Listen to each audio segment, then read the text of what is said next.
machiegni ahinya kod county governments e counties mopogore opogore.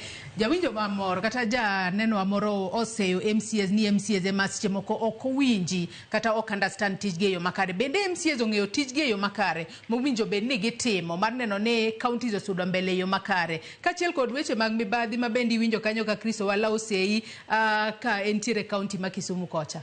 Florence. Erokamano, actually na chiegni ywak ni weya oko mang'eny kabisa. Mheshimiwa Anyanga, ayie in yuora. Erokamano. Adwaro wacho ni Joyce, adwa nyiso Chris ni oversight is not opposition. Mano kizungu. Oversight ng'iyo ng'ato ok ofulo ni koro upingoru kode. And MCAs tiyo tich mar oversight. And Chris owacho wach moro ni MCAs e contractors. Ya gini pok kata dakika 20 kalo. Ka Mheshimiwa Anyanga wacho ni nobedo contractor Homabay. Koro Mheshimiwa Anyanga en MCA surely. Obedo ero pok ochule mano to wa brother. So it tells you ni Homabay oyao and MCAs kaka tiyo tich oversight onge kaka ginyalo bedo gi conflicting roles. One what you teach oversight. To oversight okofulo ni kaka county ma Homabay. Okofulo ni kwa oversight executive ma wa oversight governor. Ni koro wadwa bedo kode opposition. MCAs gi thothgi anano gwela to thothgi ka wan gi MCAs 40 moyier. MCA ka MCA ni mondo gik moko dhi e ward ne mondo embe oyud gi ng'ato ka ng'ato dhi chung' e tiang'owa e tie gire. Koro MCA dhi ng'iyo ni an nachung' ka maneno kotimruok nade maneno ka gini olosi. Mar ariyo adwa challenge Chris Joyce yiena. Chris adwa ni mondo bi devolution conference nitie next week. Bi mondo manya mondo wadhi kodi osiptal moro amora miyiero e Homabay County ka. Ayie teri mondo wadhi wang'iane ni to yath be nitiere osiptendego. Joyce awacho gi nikech wan kaka jo oversight wawuotho osiptendegi.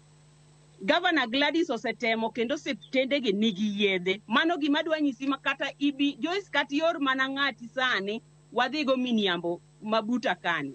Wadhi yudo kanitiere yedhe. Mar ariyo devolution conference mabiro ni adieri registration en 200.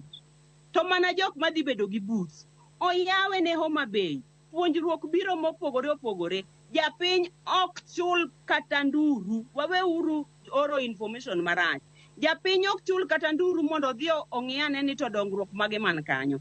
Japiny oyiene dhi, chakro okinyi nyaka sama ng'iloro. Dhi nono, dhiya en mana ni inyalo yudo ka ng'ato bende uso, inyalo dhi gi rabondi moro kanyo mondo iusi, mondo iyud kaka ichiemo, mondo iyud ka change modong idog go dala. Devolution conference ni ber kendo dhi konyo japiny. Kik ng'ato wach ni idwaro pesa mondo dhiye, dhi kanyo nono.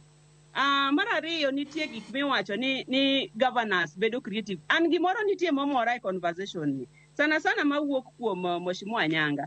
Nitie gik ma Governor Gladys Wanga timo Homabay ka. Machalo maga puonjo nyithindogi. Adieri education mobedo devolved en ECD. To ECD king'iyo nyaka ne county government masani ni dhi mbele. Wan gi over 300 classrooms mag ECD moseger. ECD centers nitie migero kendo wang'iyo nikech nyithindogo. An kaka japuonj, ang'eyo maber ni nyathi mapiny kacha cha onego ng'i maber malich. Omiyo mago be gik mimiyo. Ma kapo ni ng'ato dwa ng'iyo ni mago gik mok timre, kata mago gik mok onego tim, and is not innovation, then ng'ano nitie gima dwaro.